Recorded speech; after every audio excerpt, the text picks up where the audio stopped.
علامات کبریٰ کا ذکر، بڑی علامت ہے جو کہ بالکل خرق عادت کے انداز میں ہوگی، جن کا معاملہ جو ہے وہ آپ کے ناپ تول میں نہیں آ سکتا، آپ کی کیمسٹری فزکس اس کا جو ہے وہ نہیں کر سکتی، ادراک ہوگا یہ قیامت کی۔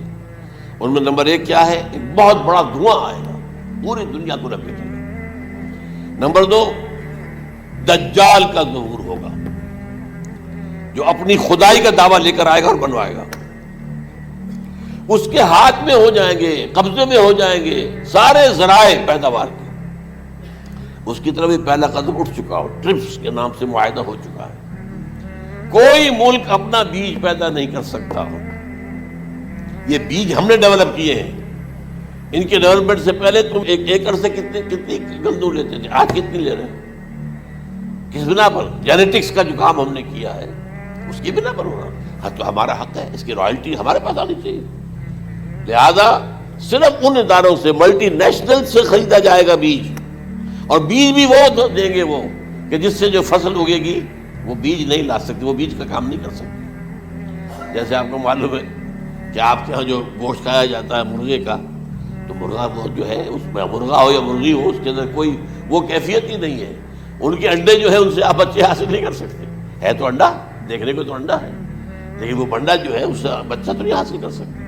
ایسے ہی وہ گندم کا بیج دیں گے، نظر آئے گی گندم، لیکن اس کے اندر وہ صلاحیت نہیں ہے کہ اس سے جو فصل اگے گی اس کا نتیجہ جو ہے وہ بھی آپ لے سکتے۔ یہ ہونا ہے، اللہ جانے، قدم اٹھ رہے ہیں ادھر۔ پھر یہ ہے کہ دابۃ الارض، زمین سے ایک حیوان نمودار ہوگا، زمین شق ہوگی۔ ابھی میں کہہ رہا ہوں خرق عادت ہے، یہ چیزیں وہ نہیں ہیں جو ہماری کسی حساب کتاب میں جو باتیں پہلے آئی ہیں وہ تو حساب کتاب میں آ رہی ہیں، ساری سمجھ میں آ رہی ہیں، ساری چیزیں مشاہدہ ان کا ہو رہا ہے۔ لیکن یہ ہے کہ دابۃ الارض، یہ کہتے ہیں کہ کوہ صفا، اس میں تو نہیں ہے حدیث میں، کوہ صفا پھٹے گا اور اس میں سے ایک حیوان دابہ وہ ظاہر ہوگا، جو اسی لیے فرمایا ہے وَإِذَا وَقَعَ الْقَوْلُ عَلَيْهِمْ أَخْرَجْنَا لَهُمْ دَابَّةً مِّنَ الْأَرْضِ تُكَلِّمُهُمْ، تو ہم اندر سے پیٹ کے چیر کر زمین کے پیٹ کو ایک حیوان کو برآمد کریں گے جو انسانوں سے بات کرے گا، گفتگو کرے گا۔ نمبر 4، طلوع الشمس من المغرب، یہ بھی خرق عادت۔ سورج تو طلوع ہوتا ہے مشرق سے، غروب ہوتا ہے مغرب میں، لیکن اس وقت معاملہ الٹا ہوتا ہے۔ یعنی جو کائنات کے اندر جو گڑبڑ ہوگی کچھ سمجھ میں بات آتی ہے کہ یہ معاملہ جو ہے یہ تو اس پورے سولر سسٹم کو اگر بدل دیتے ہیں تو مشرق مغرب ہو جانا، مغرب مشرق ہو جانا، یہ سمجھ میں آنے والی بات ہے۔ اس کے بعد ہے عیسیٰ ابن مریم کا نزول، جس کے بارے میں آج میں نے گفتگو کی ہے تفصیل سے۔ یہ نزول ہونا ہے، یہ علامات قیامت میں سے حضور نے بیان فرمایا ہے، اور قرآن مجید کی جو اصطلاحات ہیں اس کے حوالے سے میں نص قطعی جو ہے وہ میں آپ کے سامنے رکھ چکا ہوں۔ پھر یاجوج ماجوج کا ایک معاملہ ہے، یہ میں ابھی اس وقت زیادہ اس پر بات نہیں کر سکتا۔ حضرت عیسیٰ علیہ السلام کے نزول کے بعد دو کام ہوں گے، یہودیوں کا قلع قمع ختم، تمام یہودی، ایک کام تو یہ ہونا ہے، اور نمبر 2 عیسائیت کا ختم ہو جانا۔ عیسائیت کی نفی کر دیں گے، بھائی تم مجھے خدا کا بیٹا بنائے بیٹھے ہو، میں تم خدا کا بیٹا نہیں ہوں، میں تو اس کا بندہ ہوں، رسول ہوں۔ میں نے تم سے کب کہا تھا کہ مجھے خدا کا بیٹا بناؤ؟ نمبر 2 یہ کہ وہ خنزیر کو قتل کر دیں گے، یعنی یہ تم نے خنزیر کب سے کھانا شروع کر دیا؟ میں تو تم کو نکاح اجازت دے کر گیا تھا، یہ تو شریعت موسوی میں حرام تھا، اور میں کہہ کر گیا تھا کہ یہی شریعت تم پر لاگو رہے گی، ہاؤ کم تم نے کیسے یہ؟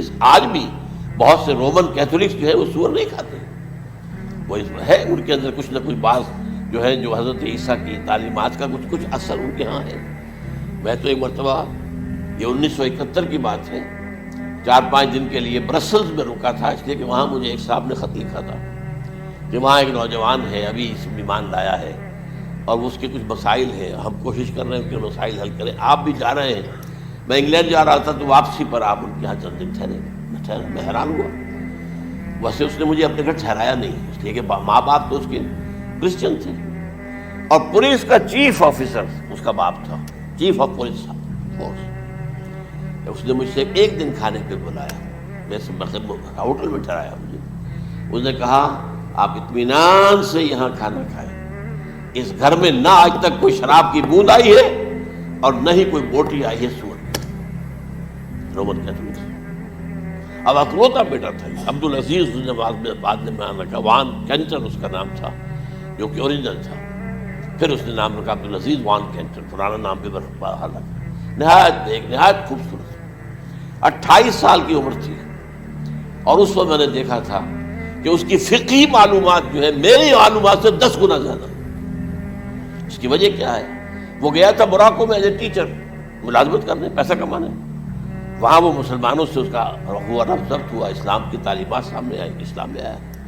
اب اکلوتا بیٹا ہے، اب ماں باپ جو ہے کرسچن کیتھولکس۔ جب وہاں سے واپس آیا تو پھر کہتے ہیں کہ ہمارے درمیان ایک معاہدہ ہے، وی آر لیونگ ٹوگیدر، لیکن یہ جو معاہدہ ہے ہم مذہب پہ بات نہیں کریں گے، بس باقی جو بھی ہے وہ ساتھ رہ رہے ہیں۔ لیکن میں حیران ہوا، مجھے معلوم نہیں تھا۔ اچھا، اس کے بعد اس نے جب اسلام کا فیصلہ کیا تو اس کے سامنے سوال آیا کون سی فقہ اختیار کروں؟ تو اس نے بڑی جو ہے تھورو اسٹڈی کی ہے تمام فقہوں کی، کمپیریٹو اسٹڈی، ان کو کرنے کے بعد پھر فائنل فیصلہ اس کا یہ تھا کہ حنبلی فقہ میں اختیار کروں۔ چاروں فقہوں میں سب سے لیٹسٹ حنبلی ہے، یعنی حنفی نمبر 1، پھر مالکی نمبر 2، پھر اس کے بعد شافعی نمبر 3، پھر یہ امام احمد ابن حنبل ہے۔ اور امام احمد ابن حنبل کے زمانے تک احادیث بہت بڑے پیمانے پر جمع ہو چکی تھی، جبکہ ابھی حضرت امام ابو حنیفہ کے زمانے میں کوئی اتنا زیادہ جو ہے حدیث کا بھی ذخیرہ نہیں بنا تھا۔ اسی پر تو لوگ حیران ہوتے ہیں کہ زیادہ احادیث امام ابو حنیفہ کے علم میں نہیں تھی، لیکن مجال ہے کہ ان کا کوئی فتویٰ جو ہے کتاب و حدیث کے، کتاب اور سنت کے خلاف ہو۔ اگرچہ انہوں نے صاف کہا کہ اگر تم پاؤ کوئی ایسی سچی حدیث، پختہ حدیث جو میری کسی رائے کے خلاف ہو تو میری رائے کو دیوار پر دے مارنا اور اس صحیح حدیث کا بھی پیروی کرنا۔ لیکن ویسے اس کے بعد یہ کمال یہ ہے کہ بہت ہی کوئی شاذ معاملہ ہے کہ جس میں ان کا کوئی فتویٰ وہ کتاب و سنت کے منافی ہو یا سنت کے منافی ہو۔ کتاب پہ تو سوال پیدا نہیں ہوتا، کتاب تو ساری ان کے سامنے موجود تھی۔ اس کے بعد یہ ہے کہ یاجوج ماجوج، اصل میں بتا رہا تھا آپ کو کہ جب عیسائیت بھی ختم ہو گئی، یہود ویسے ختم ہو گئے، استیصال ہو گیا، جڑ کٹ گئی، اب عیسائیت گویا کہ اسلام میں ضم ہو گئی، عیسائیت بہتری سے مذہب ختم، یہودی خود ختم۔ اب یہ طاقت کتنی ہو جائے گی؟ تقریباً 2/3 دنیا آ گئی تمام۔ اب عیسائی 2 ارب کے قریب ہیں، 1 ارب 90 لاکھ ہو گئے، 90 کروڑ ہو گئے، یا مسلمان بھی 1 کروڑ 50-60 لاکھ ہیں، دونوں کو جوڑ لیجیے کتنے ہو گئے؟ 6 ارب کل آبادی ہے۔ لیکن اس کے بعد آتا ہے یاجوج ماجوج کا خروج۔ یہ یاجوج ماجوج میرے نزدیک چائنا اور رشیا ہے، ان کی مجموعی طاقت اتنی ہوگی اور یہ اس طرح آئیں گے ہر اونچائی پر سے اترتے ہوئے، پھسلتے ہوئے، جیسے 1962 میں جب وار ہوئی تھی بٹوین چائنا اینڈ انڈیا 1962 میں، تو وہ اس وقت کا نقشہ مجھے آج بھی اخبارات میں پڑھتا تھا تو یاد، waves after waves of Chinese soldiers were coming down the slopes of Himalayas۔ یہ تو وہ ہے نا جن کی تعداد کا کوئی حساب نہیں ہے، اور رشیا اور یہ مل کر جو ہے، میرا اندازہ یہ ہے کہ جب پہلے ملحمۃ العظمیٰ ہوگی وہ عیسائیوں اور مسلمانوں کے درمیان، اس وقت یہ دونوں پاورز نیوٹرل رہیں گی، لیکن غالباً یہ بات طے کر لیں گی کہ ویپنز آف ورلڈ جو ہے ماس ڈسٹرکشن، یہ استعمال مت کرنا۔ اگر یہ ویپنز آف ماس ڈسٹرکشن استعمال کرو گے تو ہم میدان میں آ جائیں گے۔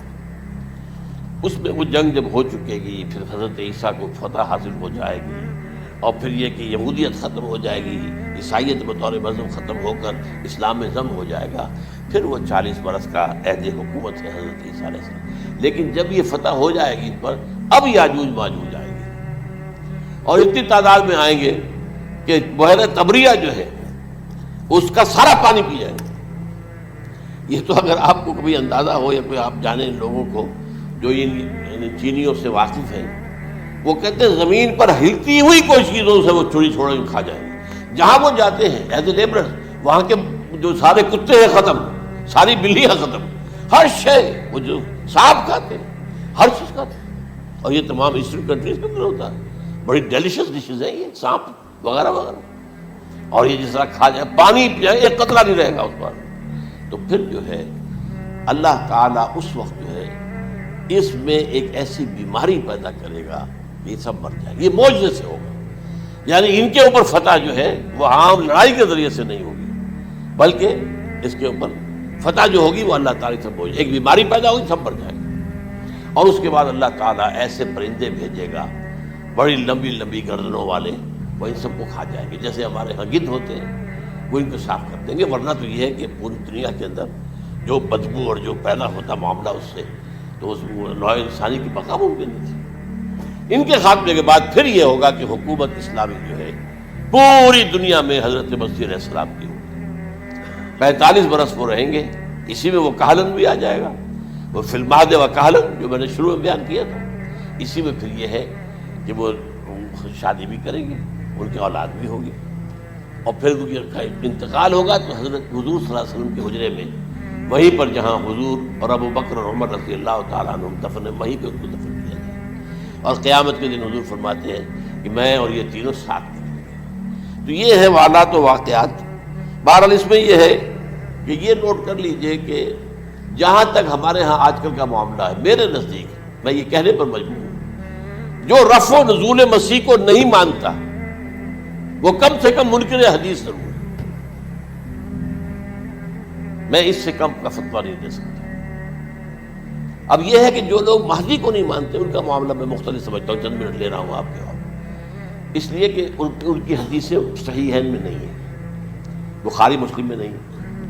اور یہ کہ بہرحال ان کا معاملہ جو ہے وہ ایسا نہیں ہے حضرت عیسیٰ کا. حضرت عیسیٰ کے آنے کا جو کچھ ہوگا وہ تو میں نے آپ کے سامنے بیان کر دیا. لیکن یہ ہے کہ حضرت مہدی ہمارے نزدیک اس میں خرق عادت کوئی ہے ہی نہیں. جیسے ہر صدی کے مجدد ہوتے ہیں، آخری صدی کے مجدد وہ ہوں گے، اور میرے نزدیک یہی آخری صدی ہے، اور اسی میں حضرت مہدی کا ظہور ہو جائے. سعودی عرب میں کوئی خانہ جنگی ہوگی کسی بادشاہ کے انتقال پر، اور پھر اس وقت یہ ظاہر ہوں گے. اس وقت ملک کے حالات کو سنبھالنے کے لیے لوگ ان کو زبردستی نکالیں گے، چھپے ہوئے ہوں گے ایک گھر میں. یہ حضرت ام سلمہ رضی اللہ تعالیٰ عنہ کی روایت ہے کہ ایک بادشاہ کے انتقال پر یہ خانہ جنگی ہو جائے گا، اور ایک شخص مدینے سے بھاگ کر مکے میں چھپ جائے گا. یہ تو ہے ان کے الفاظ، میں توجیہ کر رہا ہوں. یہ لوگ ان کی طرف دیکھ رہے ہوں گے کہ یہ جو وقت آیا ہے فتنے کا ہماری قوم پر، ہمارے ملک پر، تو ان کی شخصیت ایسی ہے کہ یہ بیچ میں آئیں، صلح صفائی کرائیں، اور وہ جو ہے اس ذمہ داری سے بچ کر بھاگیں گے اور جا کر مکے میں چھپ جائیں گے. پھر لوگ انہیں تلاش کر کے نکالیں گے اور زبردستی ان کے ہاتھ پر بیعت کریں گے، ورنہ وہ اتنے بڑے منصب کو. اور پھر یہ بھی ہے، ایک حدیث میں آتا ہے یصلحو فی لیلۃ واحدہ، ایک رات میں ان کی مکمل اصلاح کر دیں گے. یعنی اگر کوئی تھوڑا بہت نقص اور عیب کوئی ہوا بھی، کوئی کمی کوتاہی ہوئی بھی، تو اللہ تعالیٰ ایک رات میں اصلاح کروا دے. لیکن ہمارے نزدیک اس کے اندر کوئی خرق عادت ہے ہی نہیں. البتہ جو کہتے ہیں اہل تشیع، وہ خرق عادت ہے کہ ان کے 12ویں امام جو ہے وہ بچپن ہی کے اندر اس خوف سے کہ جو بنو عباس بادشاہ ہیں وہ ان کو قتل کر دیں گے، تو وہ ایک غار میں چھپا دیے گئے. اب وہ 1200 برس سے اس غار کے اندر چھپے ہوئے، اور اس کے بعد وہ ظاہر ہوگی، وہ امام مہدی ہوں گے. اس میں خرق عادت ہے. لیکن میں یہ کہتا ہوں کہ محض خرق عادت کی بنیاد پر ہم اس کی نفی نہیں کریں گے. کیوں؟ کیا ہم یہ نہیں مانتے کہ اصحاب کہف 300 برس تک سوئے رہے؟ یہ کیا عام بات ہے؟ حضرت عزیر علیہ السلام اللہ نے انہیں موت دی، موت، اور 100 برس کے بعد لا کر کے اٹھا لیا. تو خرق عادت حضرت عیسیٰ کو ہم اتنا بڑا خرق عادت مانتے ہیں کہ اٹھا کر آسمان پر، تیسرے آسمان کے اوپر ہیں، موجود ہیں، اب بھی ہیں. شب معراج میں تیسرے آسمان پر حضور کی ملاقات ان سے ہوئی. تو یہ خرق عادت کی بنیاد پر نفی نہیں ہم کرتے. ہو سکتا ہے، لیکن یہ کہ اس کے لیے ہمارے پاس کوئی دلیل نہیں، کوئی احادیث نہیں، کچھ نہیں، اس لیے ہم اس کو نہیں مانتے. البتہ خود وجود جو ہے حضرت مہدی کا وہ کوئی عجیب بات نہیں ہے. وہ تو جیسے پہلے بھی آئے ہیں ہمارے مجددین، ایسے مجدد ہوں گے اور دین کو تازہ کر دیں گے. ایک صحیح اسلامی ریاست جو ہے وہ عرب میں قائم ہو جائے گی دوبارہ. حضور نے فرمایا وہ عدل اور انصاف سے عرب کو اسی طرح بھر دے گا جیسے کہ وہ اس سے پہلے ظلم اور جور اور زیادتیوں کے اس سے بھری ہوئی ہوگی. تو یہ کام ہوگا، یہ تو مجدد کا کام ہوتا ہی ہے. اس حوالے سے لیکن بہرحال میں نے پھر بھی کہا کہ اگر احادیث کی کمزوری کی وجہ سے کہ صحیح عین میں نہیں ہے، اگر کوئی شخص انکار کرے تو مجھے کوئی اعتراض نہیں ہے، ٹھیک ہے، لیکن جو حضرت عیسیٰ کے نفع سماوی اور حضرت عیسیٰ کے نزول کا انکار کرتا ہے وہ کم سے کم، میں انہیں اور آگے کوئی فتویٰ نہیں دیتا کہ وہ کافر ہو گئے یا یہ ہو گیا یا وہ ہو گیا، لیکن منکر حدیث کے لائن میں تو وہ لازماً کھڑے ہو گئے۔